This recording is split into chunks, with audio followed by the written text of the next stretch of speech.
ఈ ల్యాండు 2 ఎకరాల 21 సెంట్లు. ఈ ల్యాండ్ ఇప్పుడు అమ్మకానికి వచ్చింది. ఈ ల్యాండ్ ఎక్కడుందంటే విజయనగరానికి 21 కిలోమీటర్ల దూరంలో ఉంది. అంటే ఎటువైపుగా ఉందంటే విజయనగరం దాటిన తర్వాత నెల్లిమర్ల, నెల్లిమర్ల దాటిన తర్వాత గుర్ల, గుర్ల దాటిన తర్వాత అనమాట ఈ లైన్లో వస్తుందండి ఈ ల్యాండు. అంటే ఈ సర్ఫేస్ బాగుంటుంది. అంటే భూ ఉపరితలం ఏదైతే ఉందో అంటే గ్రౌండ్ లెవెల్ బాగుంటుంది అనమాట.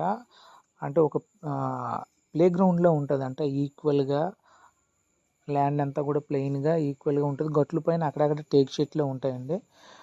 సాయిల్ కూడా బాగుంది. పైగా హై టెన్షన్ వైర్లు కానీ ఎటువంటివి లేవన్నమాట. ఏదైనా ఒక ల్యాండ్ కొనాలంటే ఆ చుట్టుపక్కల పరిస్థితులన్నీ ఎలా ఉన్నాయి, ఎటువంటి మైనస్లు లేవు కదా అని ఫస్ట్ ఆఫ్ ఆల్ అవి చూడాలండి. సో ఇక్కడైతే అలాంటి మైనస్లు ఏం లేవు. ప్రైస్ కూడా అంతా బాగానే ఉంది. 44 lakhs చెప్తున్నారు. ఇంకా సిట్టింగ్లో ప్రైస్ కూడా తగ్గొచ్చు. ఎవరికి ఇంట్రెస్ట్ ఉంటే పైన కనిపించే నెంబర్కి కాల్ చేయండి.